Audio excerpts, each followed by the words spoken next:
Bro, there's gotta be somewhere. Right. I know I'm gonna have to put in the work for this weapon, but I'm gonna fucking hate it.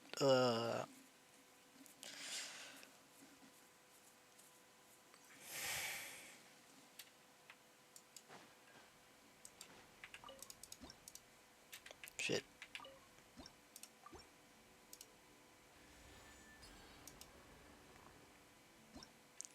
Gulp?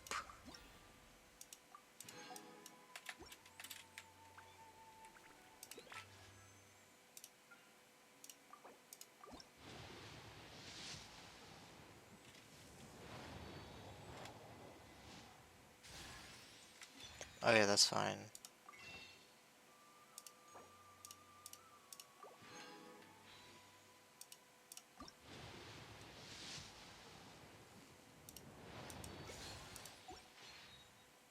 That should be like 3 pity. I'm cooked. Okay. I wanted to just rant for a bit on Natlan. And this is from someone who like bare I, I don't know, it's kind of weird to say like what type of player I am, but like obviously I don't explore much, but you know, I was playing for the entirety of Natlan and the entirety of Fontaine. Um and a good amount of Inazuma, so I can just rate it off of that. But I really wanted to like I really wanted to like this nation and this version of Genshin. And as and like while there are stuff that I think is cool that they added, I just don't think it hit the mark. Like start with 5.0 at least. Right, because 5.0 everyone was super hyped for that because that's like when they revealed, you know, new nation, right, new regions. We changed the anniversary rewards, so the anniversary rewards are pretty good now. Um, some people will still say it's bad, even though most of the standard characters in this game are pretty good. Um, but you know, there just is so much hype, and we get a big ass amount. Like, I think everything up to this teleporter, and I don't think this guy existed yet. So, like, this teleporter, and this, like, kind of line, and then it goes down to the people of the spring, so, like, from here, just, like, down. That's kind of what 5.0 was, and that's a huge ass. That's 3 fucking clans already. Or 3 areas, at least. And it makes it where there's a bunch load of like there was 130 pulls in 5.0, which I think just set up Natlan super badly. I'm going to try not to talk about ZZZ or HSR. Well, I'm definitely not going to try to talk about ZZZ because I don't play that game, so I barely ever played that game, so I really can't judge it fairly. I have played HSR a good amount, so I will compare it to that later. But, you know, there's a huge amount of pulls. Holy shit. And then 5.1 comes out and just fucking knocked thing. Alright, 5.1, it was like the first time we had a point 0.1 patch that just, like, mysteriously didn't have, like, a new exploration area. And I, at the time, I remember my feelings about it was like, okay, they're just gonna make it where they release the explorations like just like a little more spread out rather than like front load all of it, and that's gonna make it where the notorious Genshin burnout where like everyone near the end of the version is just fucking like there poking Genshin with a stick waiting for August to roll around. Won't happen. But oh boy, I wish I was right. So yeah, 5.1 didn't add anything, and 5.2.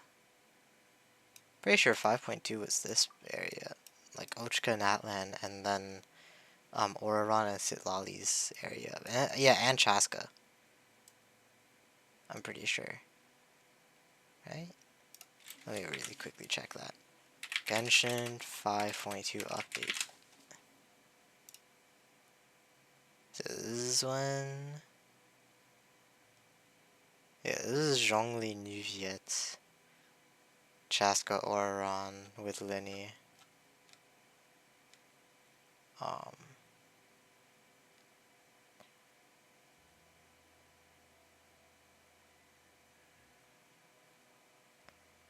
Land of Fire in competition number 2. Okay, wait. Let's check my achievements to see if that mentions anything. Yeah, Ochka Natlan, meaning that this. Holy shit, that name card's cool. Meaning that we got content in 5.2 at least. 5.3, that was Lantern right. And we also just mysteriously didn't get anything. I remember this is I I was super hyped during like 5.0, 5.1, 5.2 at least. That was like the first time I did like story quests going along with stuff because they gave out like the primos for doing it and stuff, and I have opinions about that.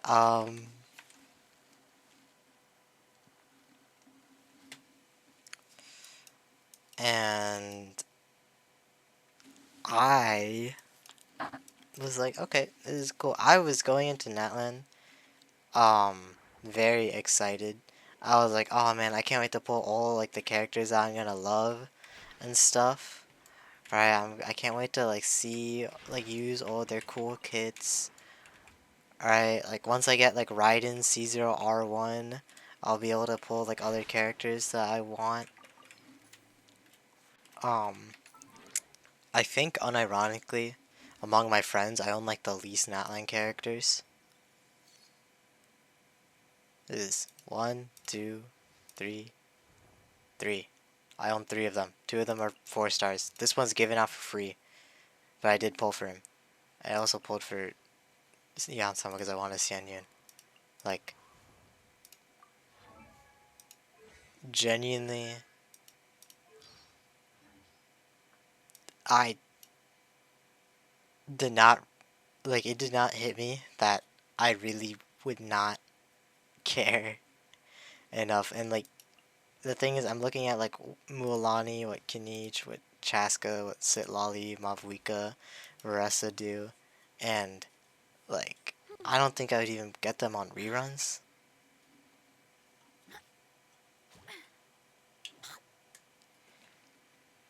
Um, but, yeah, that's crazy. I always was like, oh,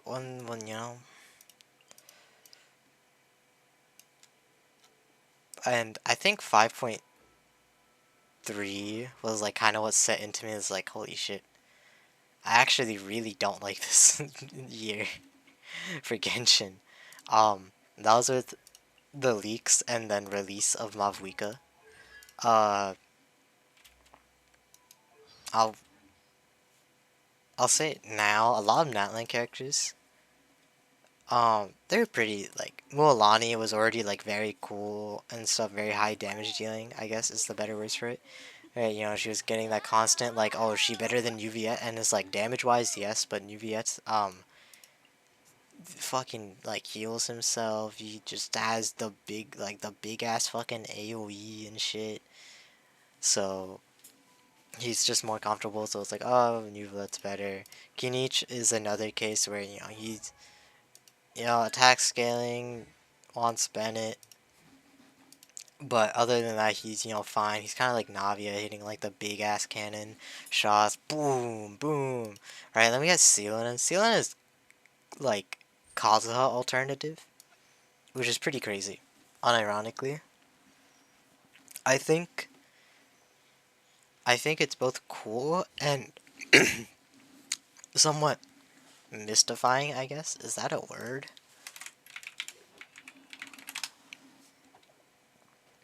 Yeah, mystifying that there's just so many characters that shred res now. Like, obviously, every Dendro character could shred res if you gave them deep wood. Every animal character could shred res if you gave them Viridescent and you know swirled with them and stuff. But just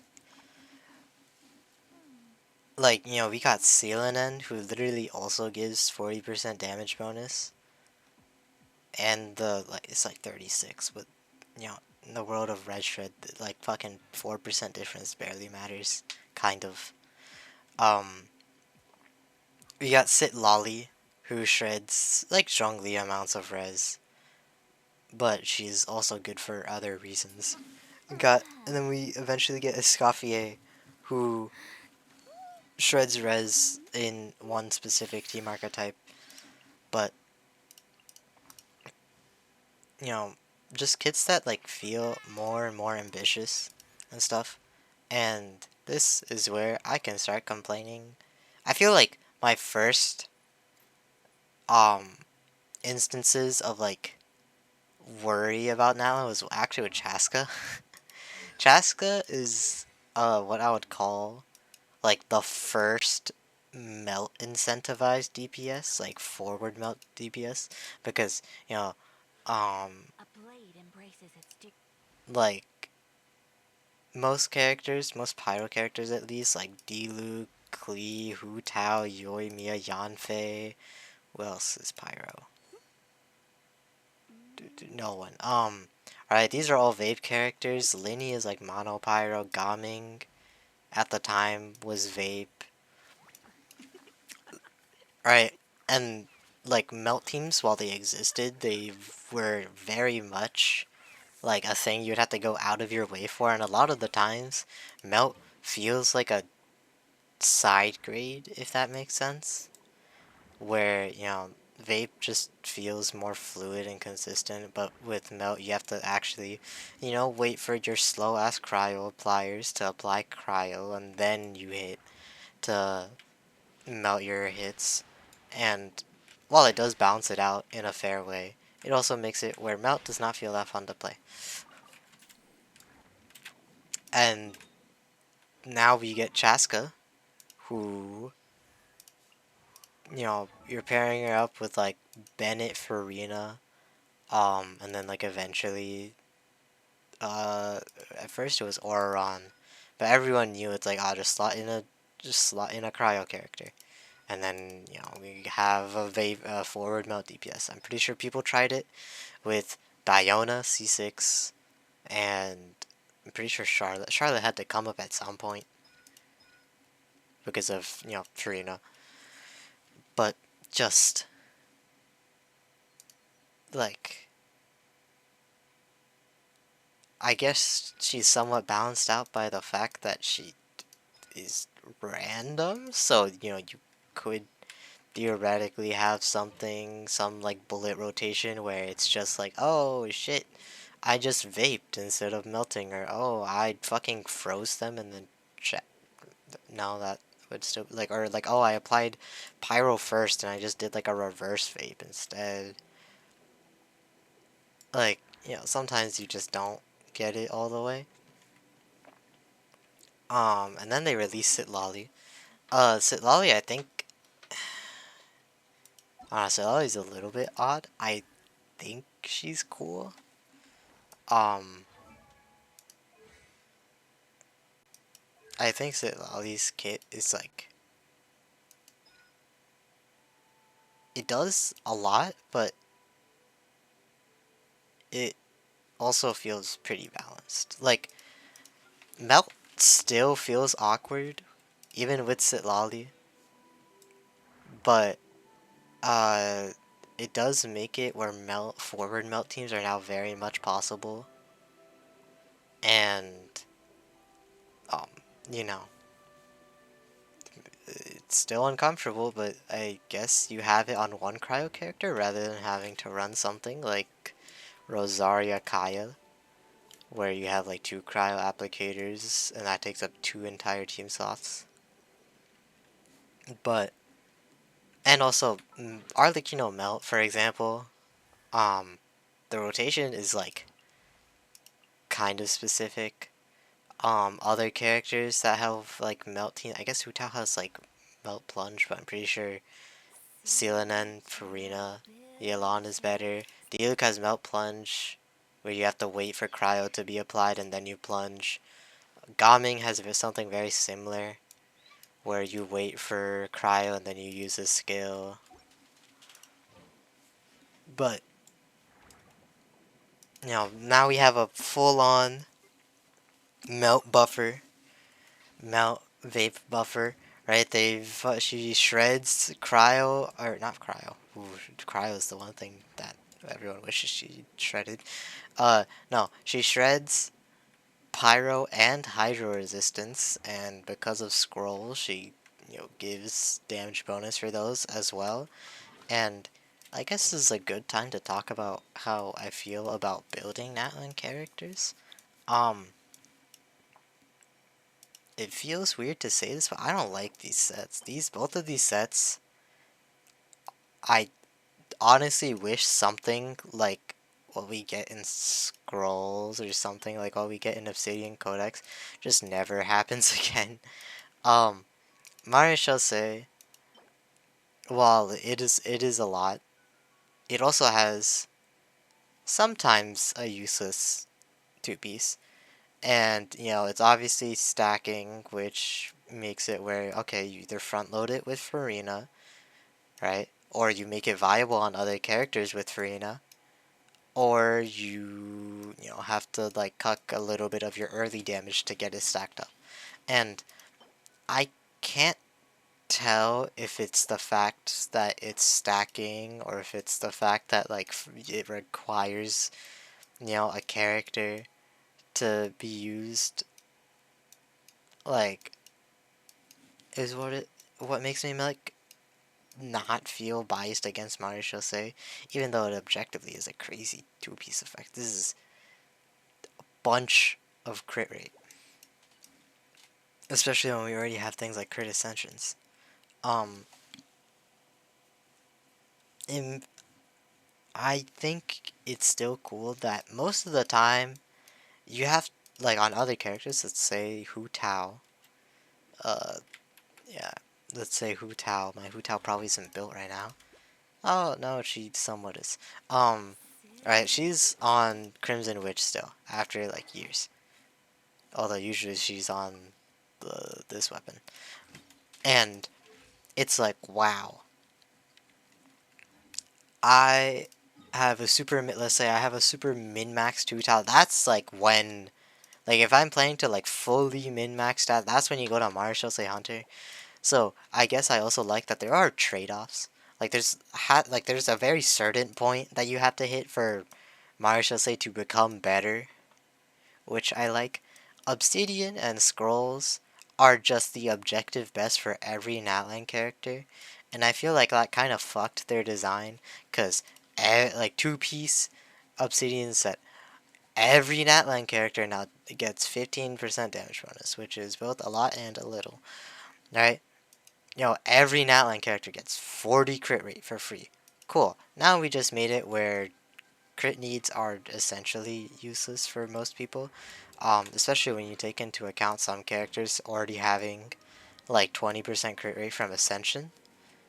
Right? Like Chaska has that thing actually. Where the what? Character archive. Chaska, where are you? That's too far. There she is. She is here, right? 5 crit rate, and then she goes up to like 24, right? And then scrolls, or not, Obsidian makes it like 64% crit rate off rip. What the fuck? Like, this is a crazy world to be in where I can like some characters like, yeah, I actually only need to build under 40 crit rate. Okay. Um, Scrolls is somewhat of a similar thing. There's a thing where it's like, because of scrolls, not that many characters, like most Natlan characters already aren't super reliant on their burst. It's more so just use it when you need it, or use it when you have it, I guess. But scrolls, right? 6 flat energy. I don't know how many people super understand, but like getting flat energy in this game is fucking like crack cocaine, right? And then you have this thing where it's like, oh, you get like fucking piss ass like elemental damage bonus if you're not from Natlan, but oh shit, if you're from Natlan, uh, uh, if you're from Natlan, oh wow, wow, you get 40% damage bonus. And I mean, I guess Scrolls is a little bit better because it's more universal since it's a supportive set and you can just run Natlan characters in your teams. But I think this made it where character kit design, at least for most Natlan units, became super boring, and you see it, and I feel it a lot more when we get to the only other fucking artifact set that released.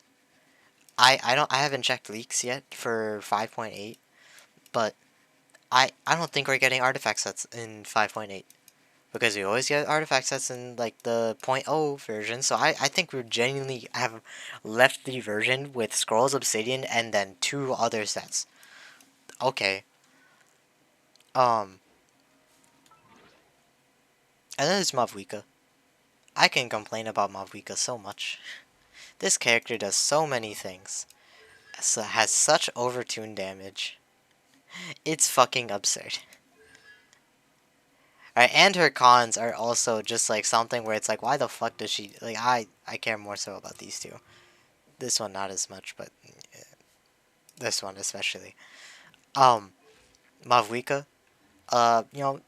We all expected the Pyro Archon is like, oh, Pyro characters. She's the Archon, strongest human or something. I don't know. I haven't done the story.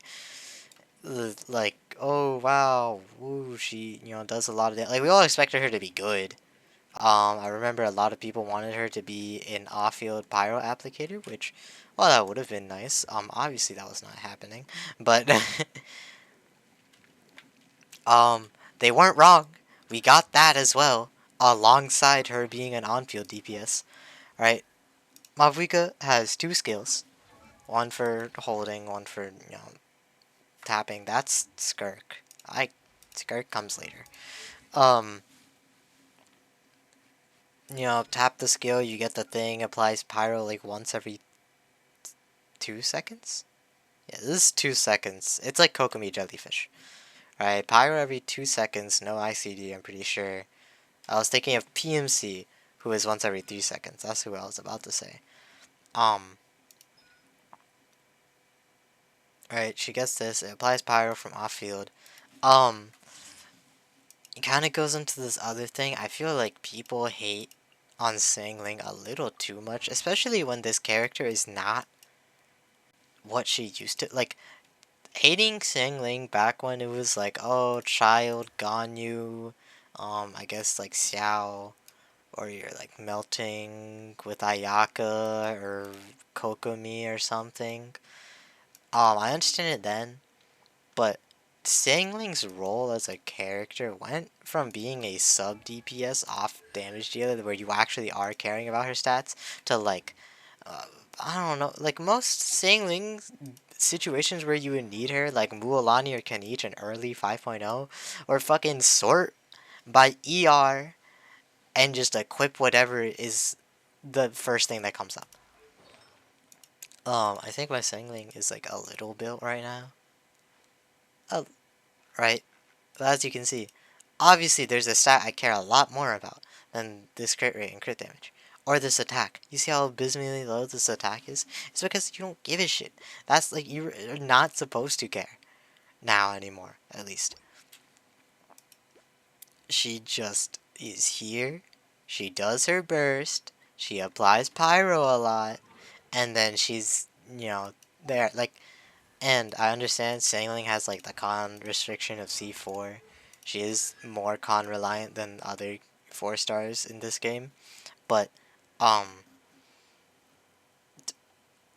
this feels a little unfair to say, but she has been out for 5 years. Like she has been here for like 5 years. Just saying. And with like new players, I'm completely understanding if you don't have Sailing C4, but if you're like a veteran, if you started in like at least Inazuma or Sumeru, and you don't have Sangling yet, especially with how much they like to put Sangling on banners. She's on this banner currently, actually. She's on this current banner. See? And you get C0 for free. Then it's more so, okay, that's miraculous, honestly, if you don't have C4 Sangling. Then I understand why you don't want to use her, because using her before C4 kind of sucks ass. But Sangling's damage no longer matters. Which is why I don't understand it when people are like, oh, I hate building Sangling. She literally has one stat. And you might go, oh, but you're using Sangling right now for damage. And it's like, yeah, you know why? Because I'm putting her in a fucking Raiden overload team. You know what Raiden does? Her entire fucking thing is giving your off-field sub DPS's energy so they don't need to use that much ER. Like,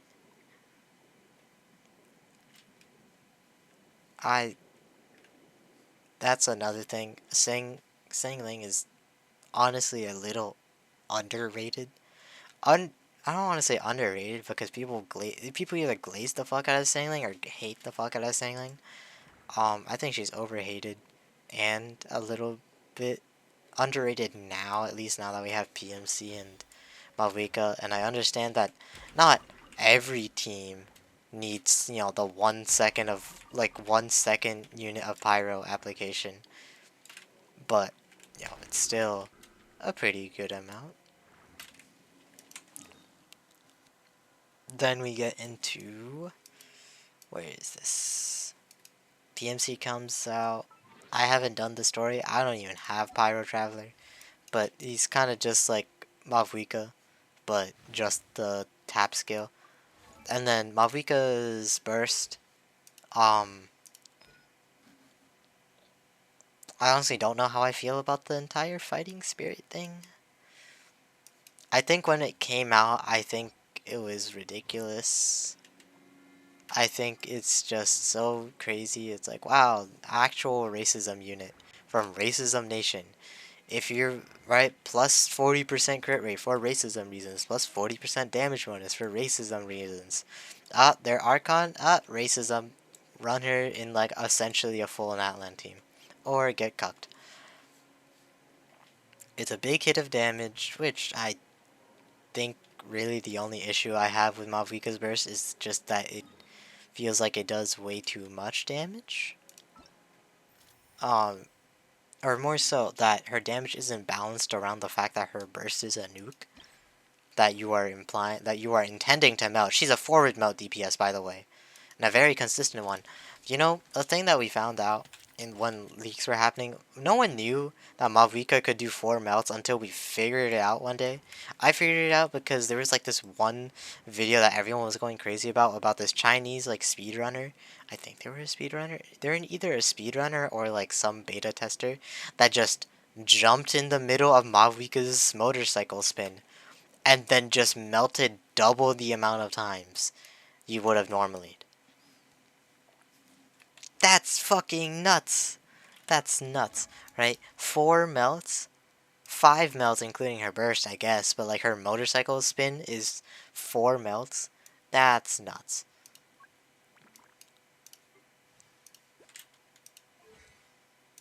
What does she use? This guide to order. But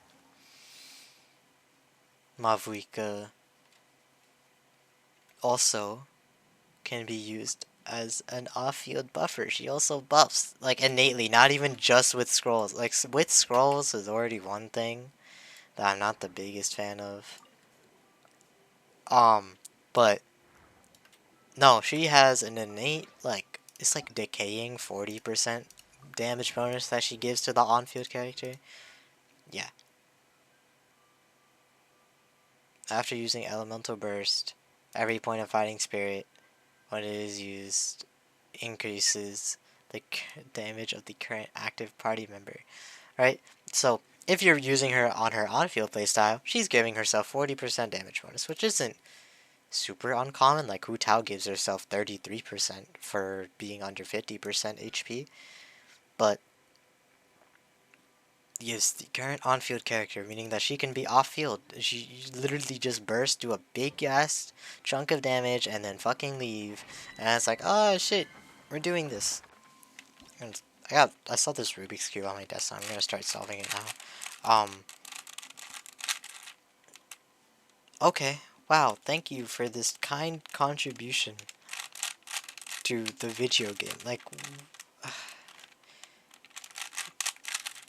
and it makes it where, by the end of 5.x, which is what we're at now, every fucking team that, besides 2 of them, right, that deals, I actually have no idea of what standard it's using, but it seems like a pretty agreeable standard since I've seen multiple people use it and claim the same thing. So I don't know if we're echo chambering or if this is genuinely what it is, but every team in the game that deals like 100k DPS, right, at some standard level, that obviously isn't super high investment because my Xiao could hit 100k DPS before having C6 Farazan when he was like top 1% or top 2%. And all of them have Mavuika except 2, and those 2 are Melt, Plunge, Gaming. Wow, who would have thunk it? And Melt, Plunge, Diluc. That boy, Gaming, let's go.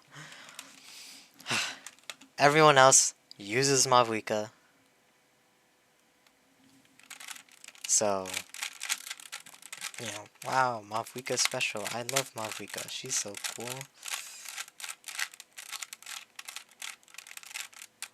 And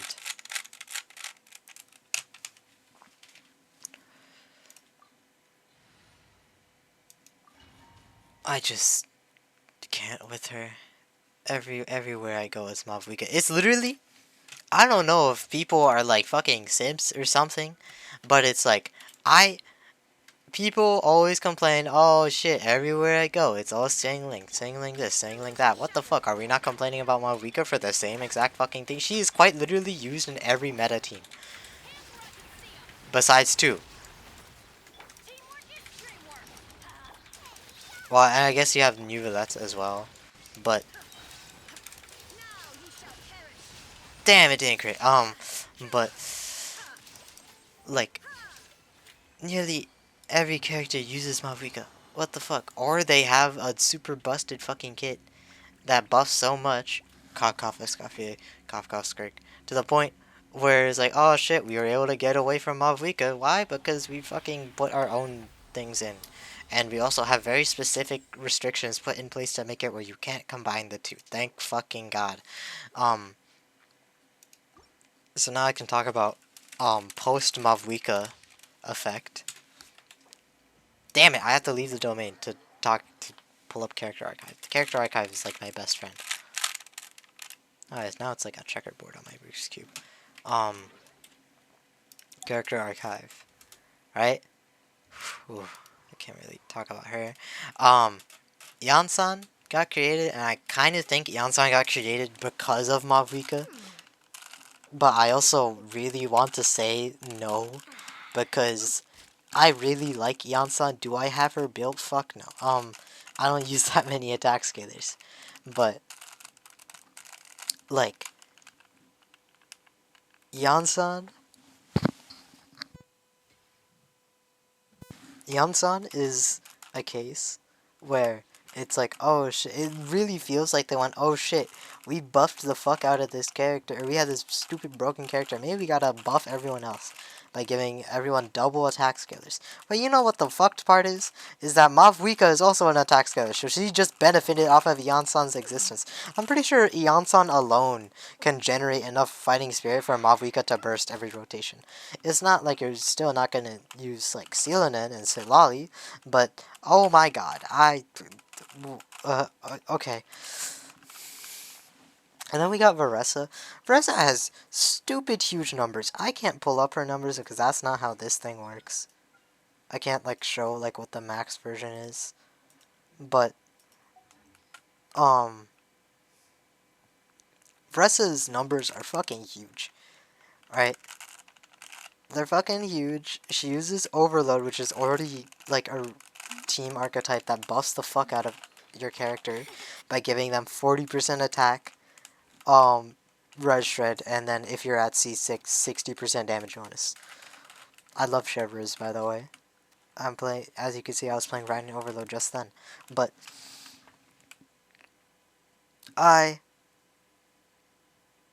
really think it's obvious that they had to fucking compensate for itself, for their own actions. You know what compensating for itself reminds me of? It reminds me of HSR. That's like the fucking joke with Mavuika.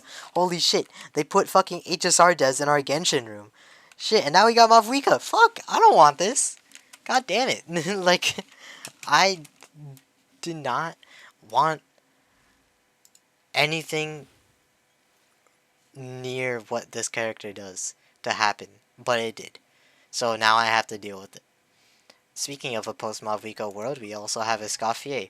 Freeze was already, I will say, Freeze and Cryo characters in general were already doing kind of ass, besides maybe Risley. Ayaka has to depend on Freeze because, you know, she has to hit all her burst shit. Shut the fuck up. Can I just stop to this? Okay, cool. Alright, like, her kit, while it is functional, you could tell that it's from 2.0, and maybe over time it's like, shit, these character strengths are undoing, and you know what made them a lot more apparent? A certain fucking character getting releasing and raising the power ceiling. Like, wow. Alright, so we got Escoffier, and Escoffier is a character that I think in a non-Mavwiko world wouldn't do as much as she did, because I will say her kit is kind of overloaded, but at the same time it's also kind of justified because it's fucking Freeze. When's the last time you've seen someone like genuinely go like, oh shit, I love Freeze? No one, because they either fucking like, I love Ayaka, she's my tsundere waifu, right? Or they fucking go like, yeah, I'm a fucking man kisser. I love Risley. And it's like, oh shit, based alert. But to sum up what Escoffier does, she's a, well, one, she's a red shredder, right? But it has to be specifically a full cryo or full cryo or full what? Full cryo or hydro team. Right, so something like Ayaka, Farina, Escoffier, Shenhe, or like Nuvilet, Farina, Escoffier, Lolly, I guess. And then she'll shred a huge amount of res. This is obviously more than Viridescent, and it will buff a little bit. That looks like it should be like 7.5% more damage. Plus, you know, like off of this red shred alone, she also does her own stuff. Team-wide healer, which, you know, obviously Farina loves those. So she also maxes out your fanfare very easily. And then she's also an off-field sub DPS. shit, my bad. Okay. Um, yeah, she does a lot. I'm a lot more forgiving on her character though, because Freeze is kind of dog shit, and you know this is just a natural consequence of the Pyro Archon being released at the state that she is. And then we got Skirk. Um, Skirk, I both feel like I have opinions about and don't have opinions at the same time.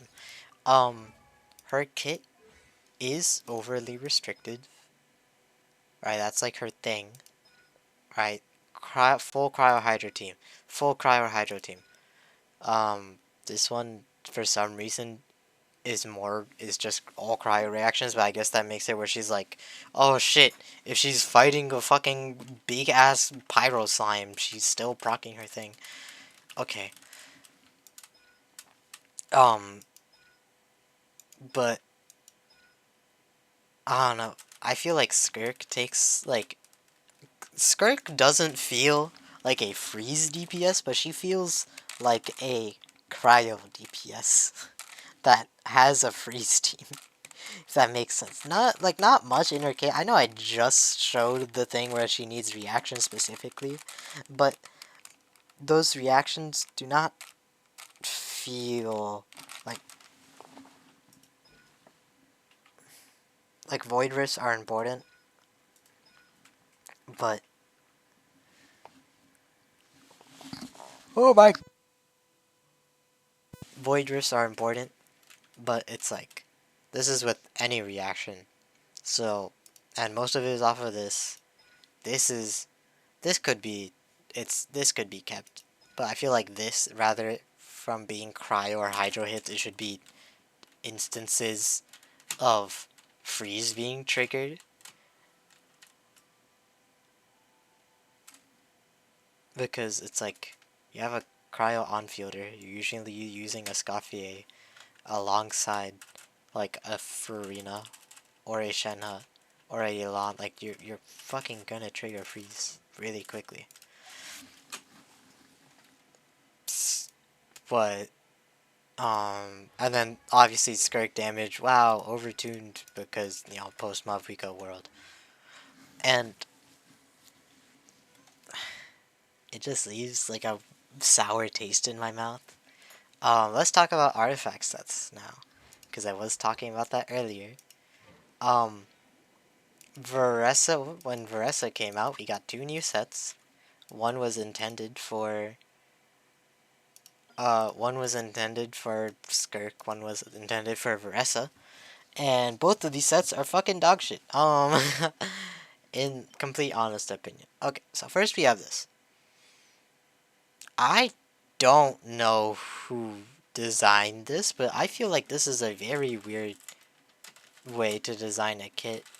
I know there's like a burst skirk and an NA skirk, but like I'm pretty sure using this set gives you like a good couple of seconds where you're just unbuffed, which is a little bit wild. And then Long Night's Oath, I don't know how to feel about Long Night's Oath. I think this is another case of a post Mavuika world moment where um most of the characters who actually benefit from Long Night's Oath are not Varessa. Characters who benefit from Long Night's Oath the most, off the top of my head at least, obviously some plunge characters that can hit their skill often, but most importantly, Xiao and Diluc. Notice how I didn't say Varessa, because Obsidian is so broken of a fucking artifact set that they made it where the difference between Varessa's set and Long Night's Oath is like, oh shit, a chest, let's get that. Is like fucking nothing. And I think that is a, what the fuck? Holy shit, what the fuck? What are you? I don't even have thingies. Oh my god. What the fuck? Oh, is there a thing where I can absorb bitches? Oh, there's one down here. Um, but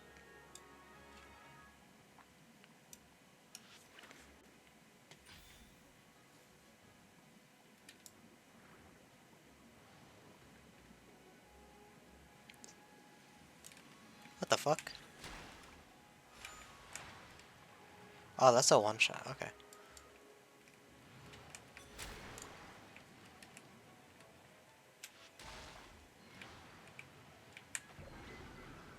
Oh, okay. How do I do this?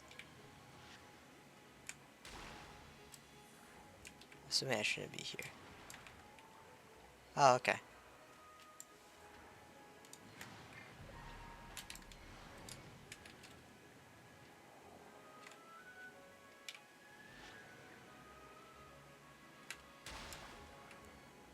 Oh shit, I'm supposed to use the fucker. Okay, let's go not here.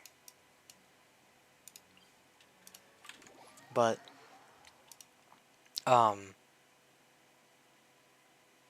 yeah, so Skirk's best set, especially with cons. For some reason, they also made it where Skirk has a lot of stuff about charged attacking and charge attack damage in her cons. Like her C1 is charge attack damage, for example.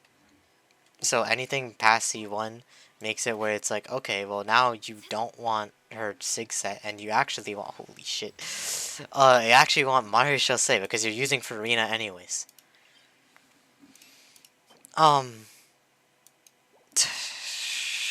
Wow, okay, that's fun. Um, and then it's boss design. I didn't even talk about boss design yet. But let's go back to 5.0. 5.0, we got a couple of bosses. I think we only had a... I don't think we only had... We definitely had this one. Was it just Fat Fuck? I think it was just Fat Fuck. If I go to Kachina right now... What does she use? Okay, that's Fat Fuck. Can I check what... I can already tell Kanish uses Fat Fuck, but like, what does Mualani use? You can't check. Okay, Project Amber, shout out.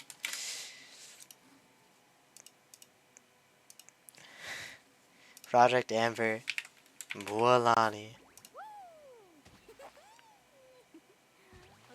What are these? Oh shit, okay, never mind. The Firebird did exist in 5.0.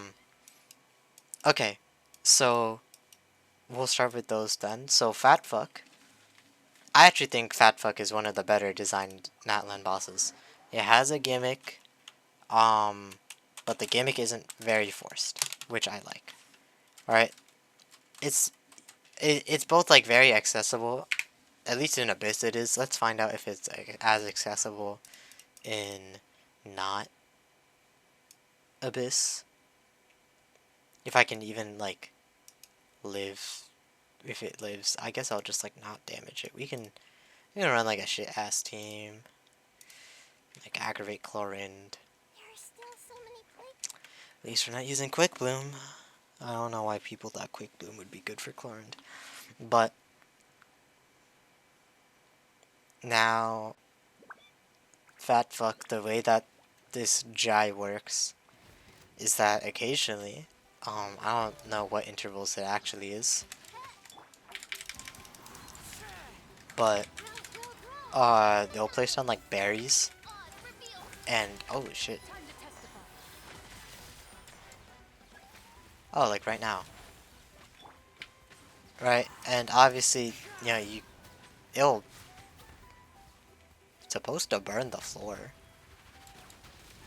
like that.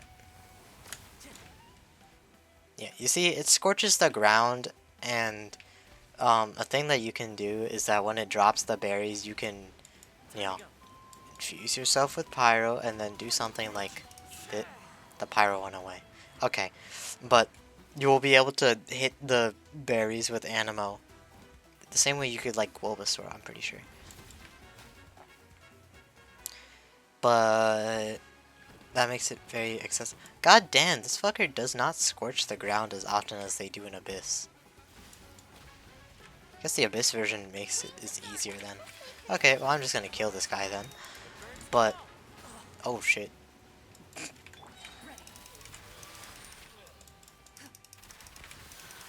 is the most cooked chlorine gameplay you've ever seen.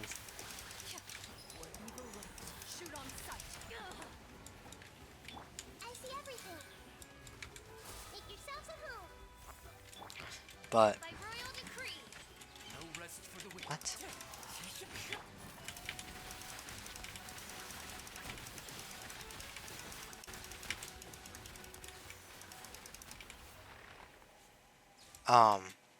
Anyways, Fatfuck design. I actually think it's quite nice. In Abyss, it's apparently easier because it starts off by scorching the ground in Abyss. I didn't think that it wouldn't do that, but what the berries do, this is their first time. This is like Genshin's like first time I think playing around with like max health true damage in bosses.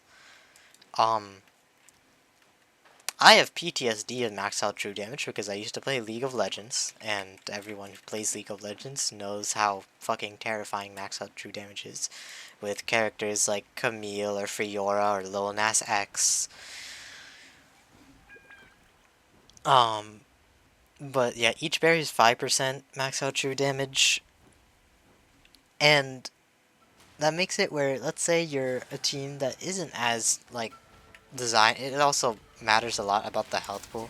Oh shit, this boss sucks without Pyro. I'm not fucking doing this without Hydro. Yeah, and that basically sums up what I think about the Firebird. If you have Pyro, it's fine. I guess it's just another boss with a shield. And then if you don't have Pyro, well, shit, this boss sucks a dick, and I really wish it upon my worst enemies. Um, the way that this boss works, I can just run up and show it. But it'll, fly, it'll gain up like a pyro shield, it'll fly up in the air, and it'll like shoot down like two like little thingies, I guess. And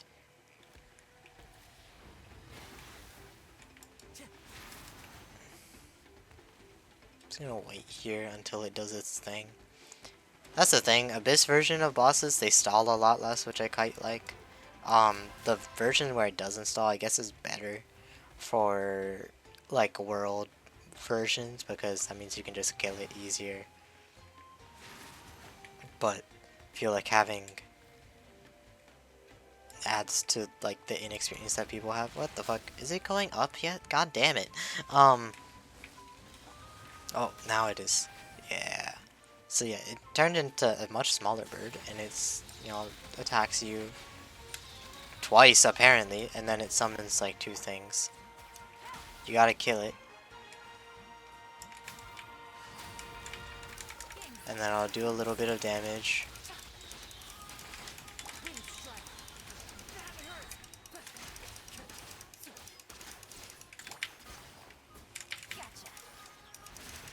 Alright, and then once you break the shield, it'll come down.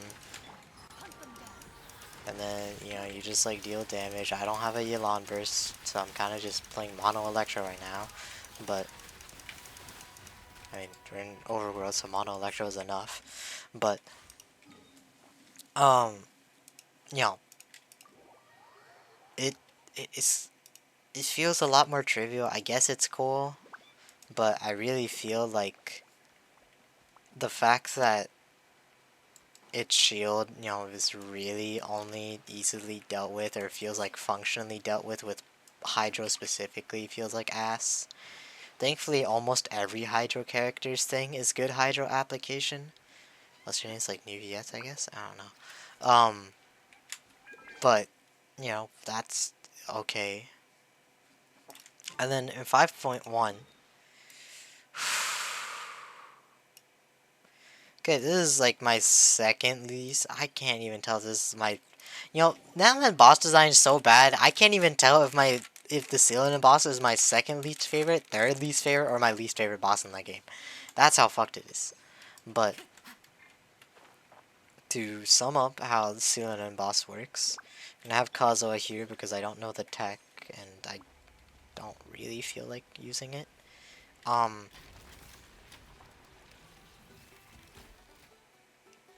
But what this boss does, it will take a while for it to summon its things. It has a Night Soul bar. Night Soul makes it where it does its mechanic a lot quicker, which I kind of don't like. But oh, what the fuck? Okay. Um, and the way that its mechanic, yeah, the pillar. Oh, it'll summon it now. Yep, it'll summon these things, and as you can notice, I cannot climb them. I'm pretty sure there's a thing where it's like I could climb like here, I guess, or something. But we're going to not do that because I have a skill issue.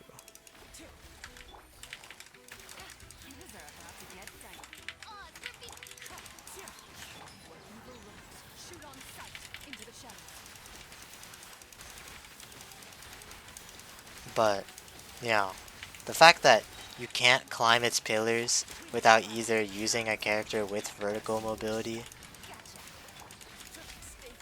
Okay, it has electro res because it deals electro damage. So that's why my chlorine didn't deal that much, I swear.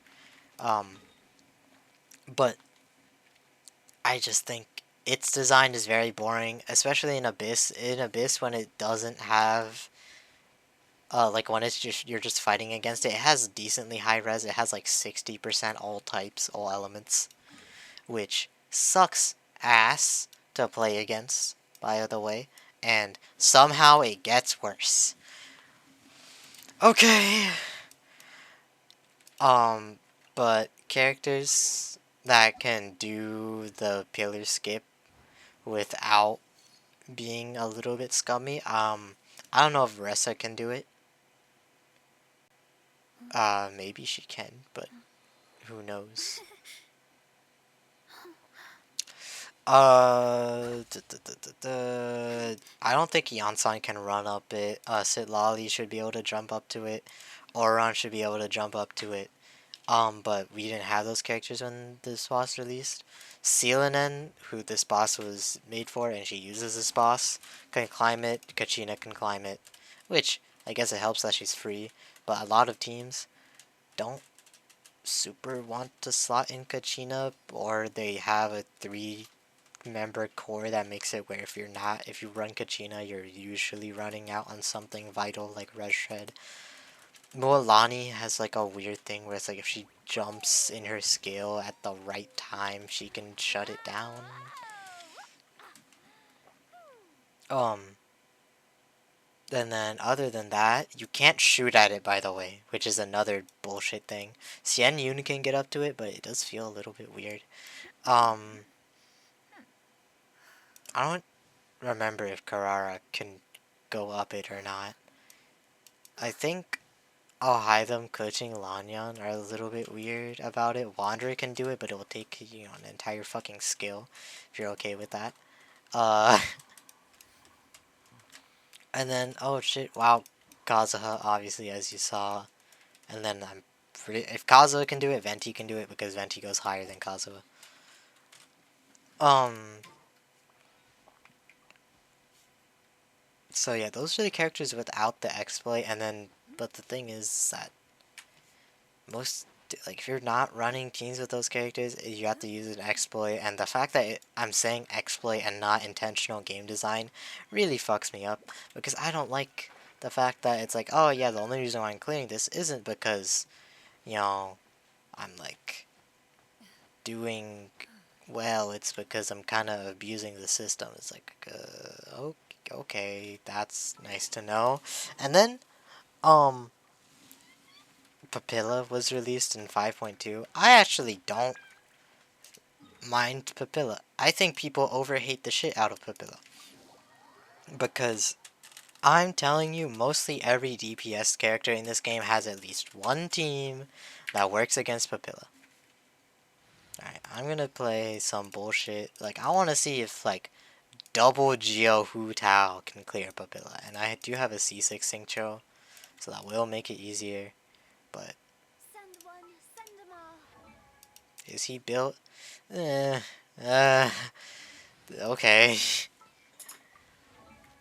And then just because I, I guess it's one of those days, let's give her a little bit of a cooler ratio. Could have sworn I had some point where she was at 200 damage, but okay.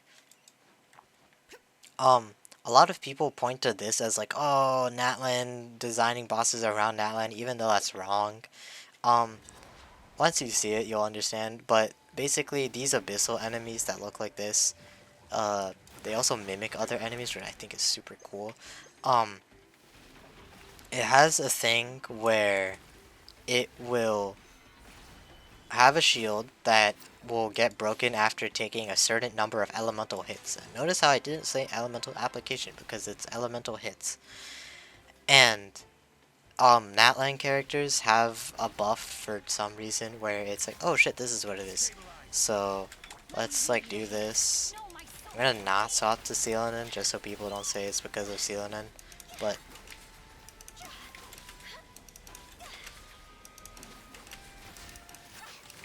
oh, I didn't do it in time. What the fuck? That's crazy. I guess it's because I didn't start out with doing Sing-Cho Burst. But as you can see, I got very close. What the fuck? That's my 20-second skill, you bastard. Okay. I can wait.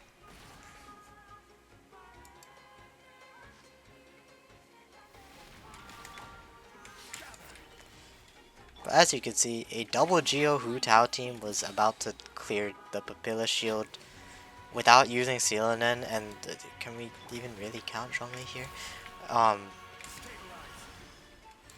Okay, are you gonna do your shield again? I'd like to prove myself.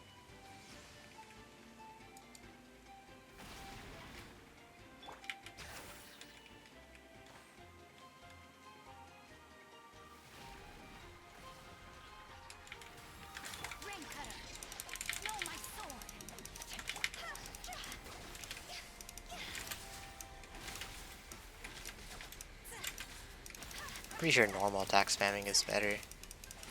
Yeah, as you can see, I this is a double Geo Hu Tao team. That what the like you can clear the Papilla shield just fine. Like, and a lot of people, it does have a buff where it's like if you're a Natlan character, each hit that you do gets more points, which I do think is dumb, but it definitely isn't as bad as it sounds because if I go into the escape menu, that's the archive. If I go into character archive, most Natlan units that can clear the Papilla shield don't clear it because they're from Natlan, but they clear it because they already hit really frequently. A good example of a character who easily trivializes the shield is Chlorint. Her entire thing, well, she is an aggravate. No, the fuck she isn't. But, you know, she does hit a lot. Um, I guess she's an aggravate. I don't know. I don't like saying the word aggravate DPS and then Chlorint's on screen, but like, you know, I'll hide them. Fischl. Fucking Kuching. Right? Kuching. Right? They're all based around hitting very often, burning hits very often, which is why Kenichi is good. Chaska just fucking fires like 6 bullets at them while also having sub DPSs sometimes. I think Chaska is one of the cases where it's like maybe because of the plus, like it's like hits more, I guess. I can see how that would affect her a lot, but she's still. I feel like that was an entire Hu Tao scale. Chaska does. It's like 6 bullets, like 4 times. I don't know how this shit works. 6 bullets 4 times, plus she has a burst that's another like 6, I'm pretty sure. So. Okay, now I did not. Did I crystallize at all?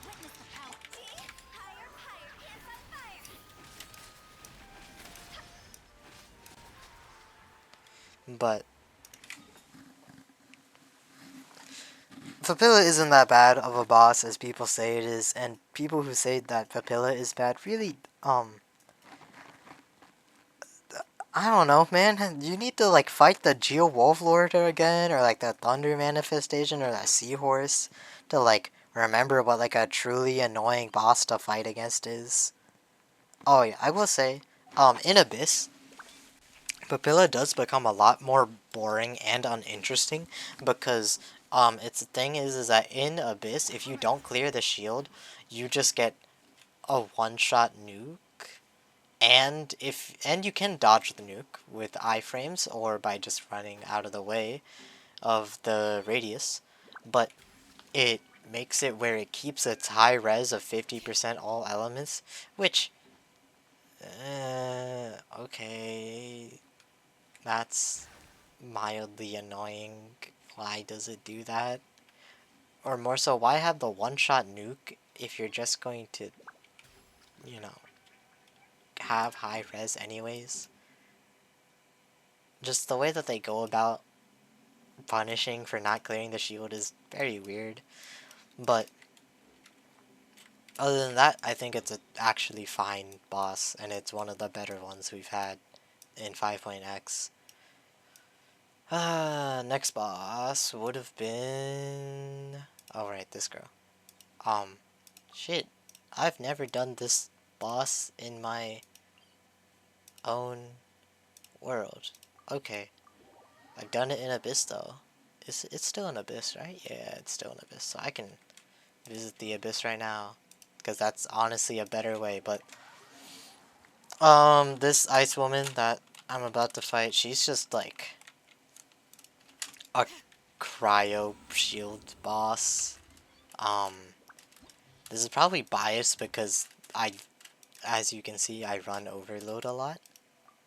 And I have a lot of pyro characters. I use Chlorind and Raiden and Fischl a lot. So, characters that easily deal with a cryo shield are just like available to me. But, I don't know. Bosses that revolve around shields are so weird because it feels very like, okay, well, if you have the thing that clears the shield, then cool, and then if you don't, okay.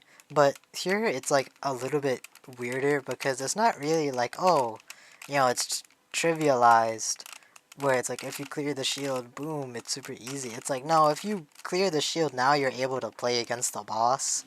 A weird thing that I will note is that if oh shit, right, I have to make it where I can get through the first wave, so we're gonna have...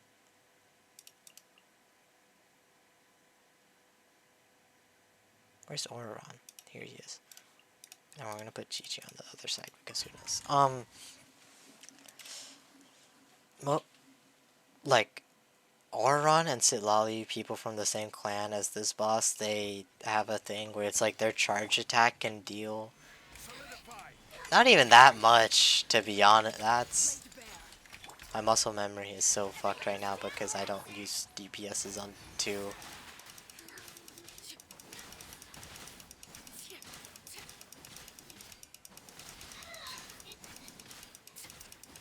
I love poise damage. I love poise damage. Why the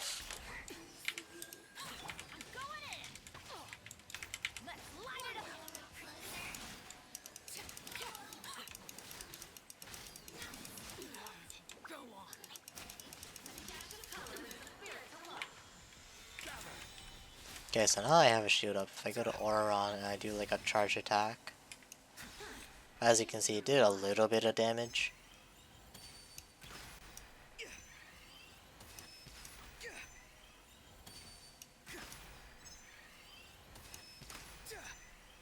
And then the rest of these shots are only doing stuff because it's fucking a super conduct.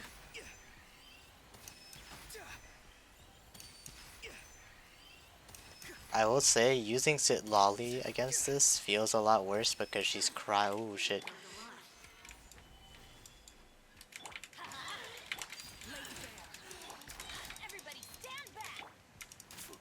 Not too far now.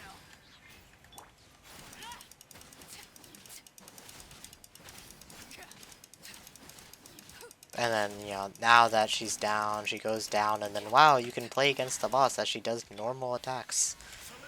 That's cool. So she's honestly, I don't know how to feel. She's like in a range where I really don't care but like I can see why people would get frustrated by her if they do. But I don't know, shield, like bosses that revolve around shield are so common. In fact, we have one from last version that is so much worse.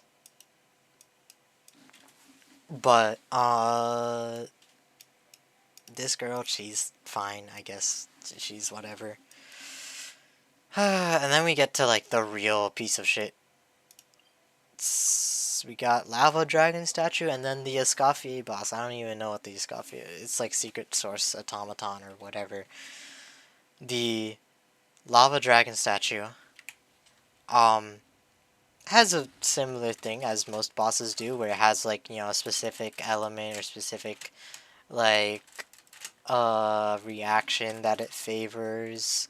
You know, that makes it where clearing the boss is easier. The Lava Dragon statue, what it does is that it's like, instead of making where it has an element that is like favored, where it's like, oh shit, you know, if you bring like, it's like the Suwani with Cryo. It's like, oh, if you bring Cryo, it's like, you know, what does become like a little bit easier to kill the boss. But with this thing, it like, imagine Sejuani, but if you didn't have a full Cryo team, you just were fucked permanently. And that's what this boss feels like, because you can't really run anything that has Hydro in it unless you're like holding out on using the Hydro until the fucking thing like goes down, which is very awkward, by the way. For this, I'm going to run. I got Emily, but my Emily isn't built, but it's fucking overworld, so who cares? Where is she? There she is. I'll run like. I'll run this. An insurmountable problem, I presume. Alright, thankfully this boss acts very similar to how it does in Abyss. So I don't have to wait around for anything. So as you can see, it has that bar. Every time it takes a pyro damage instance, it'll fill up the bar just a little bit. Alright, some reactions also do just a little bit. But, you know, a big one where it's like, oh, well, it's pyro damage ticks, while burning comes at it once again. Bennett on-fielding with C6 is another thing that comes.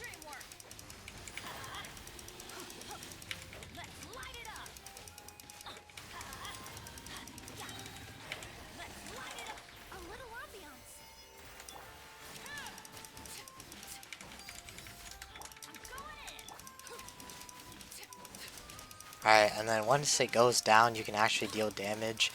The thing is, this boss has like near infinite res when it's not down, which makes it feel really ass to fight against.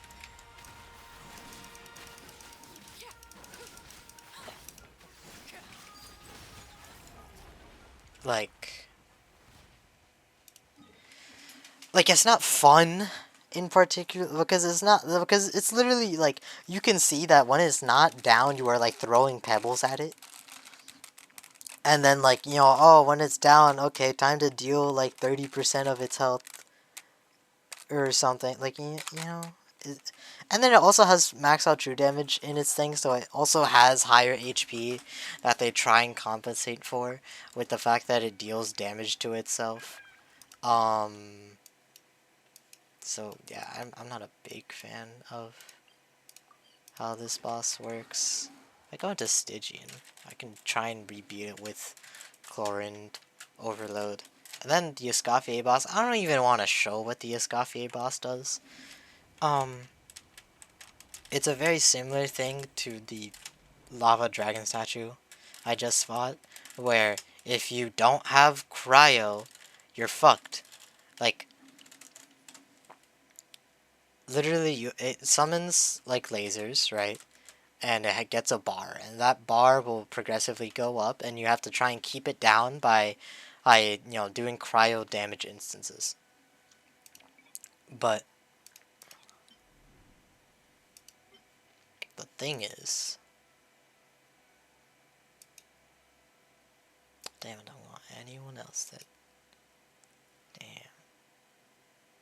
Okay, don't question what the fuck I was trying to run here. I was trying to make it where I can run Arlecchino here and get away with it. But they really just made it where this boss doesn't... It just has infinite res until you get it down, and you have to get it down by hitting it with cryo, and there's no other way to do it. Asterisk, there is another way to do it, but it's low-key bullshit.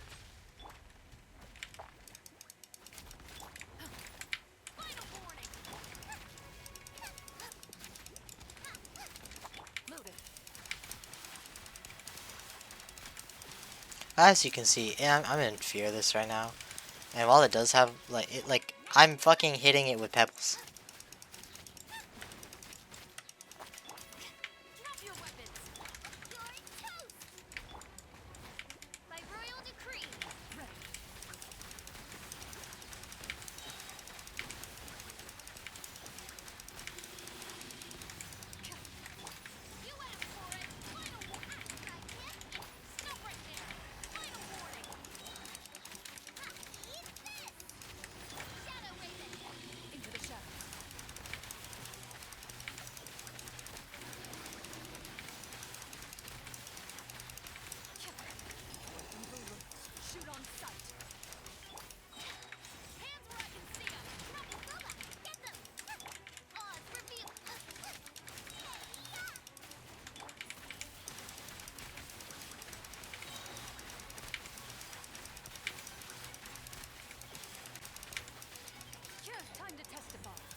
I'm not gonna be able to clear it in time.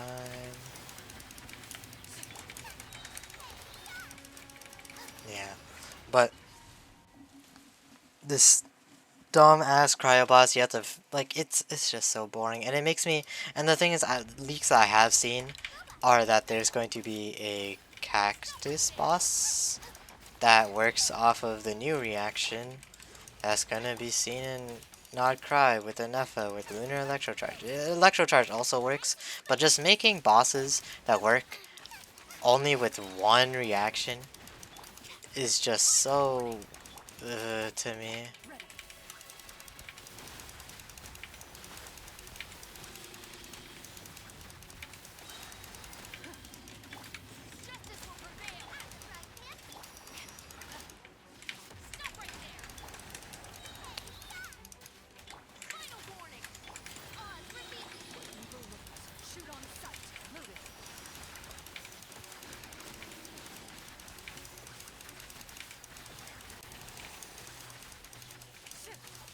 As you wish, Ming.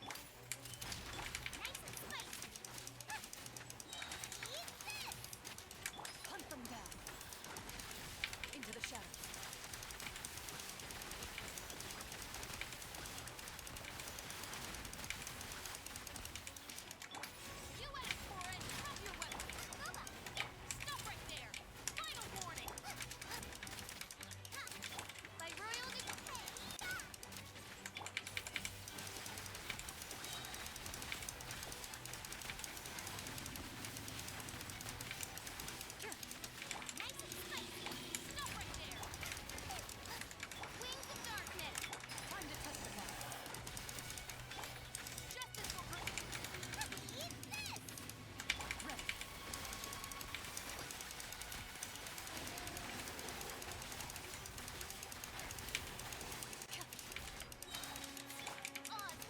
Oh, official to go. Okay,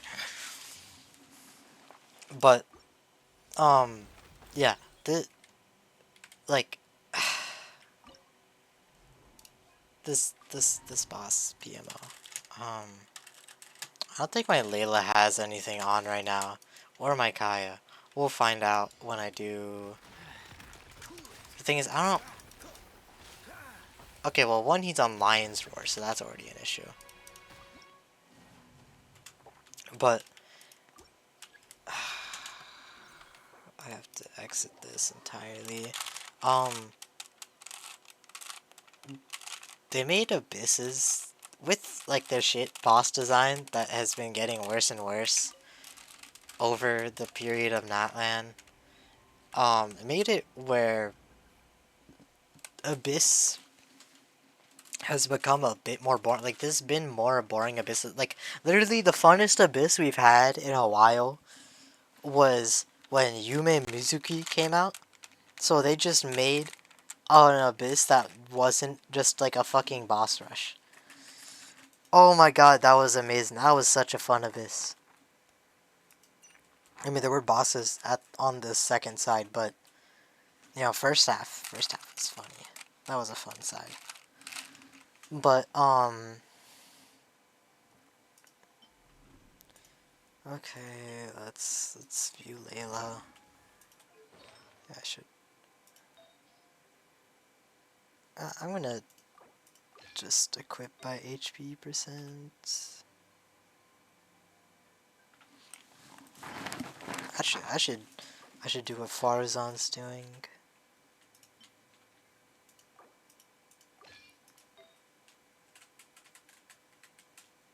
Keep one piece of HP.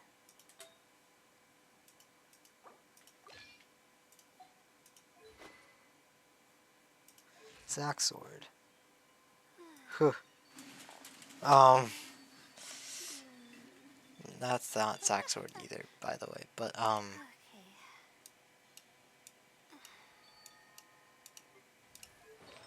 what the fuck?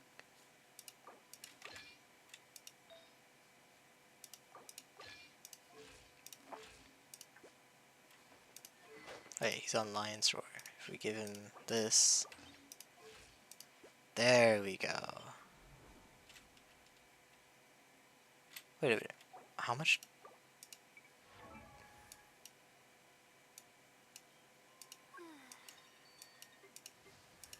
Why does he have so much crit rate? Oh, this, I guess.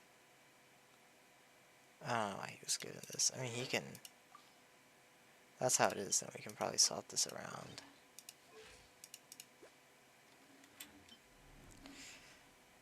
They have Layla here, if I can find her... I can't. There she is. But...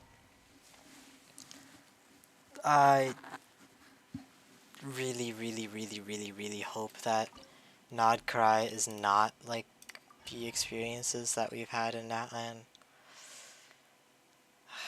It would be so awesome and so cool.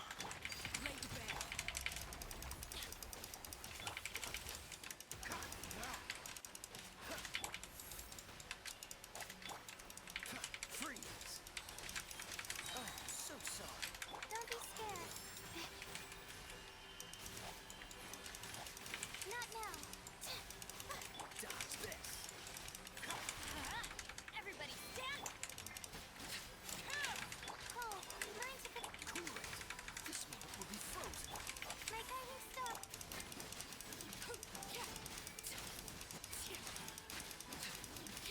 Transfixed. Don't be scared. Dodge this. Oh, so sorry. I'm going in.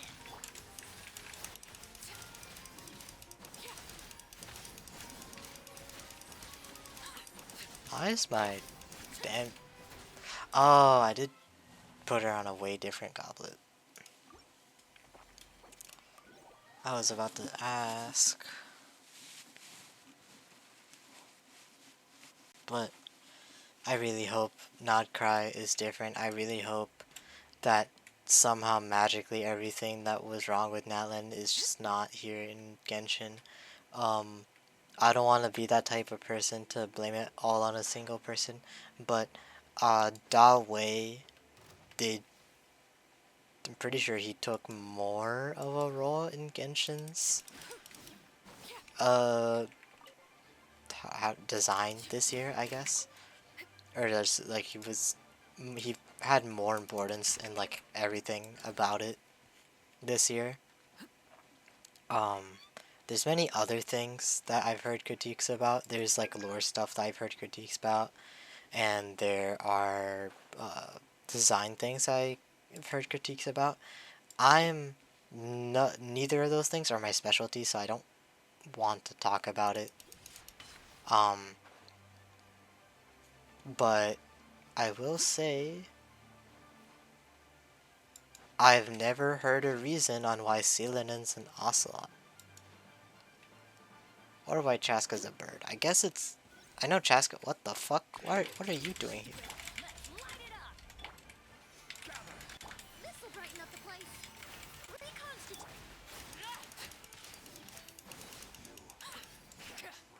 Oh, I didn't have Bennett, bro.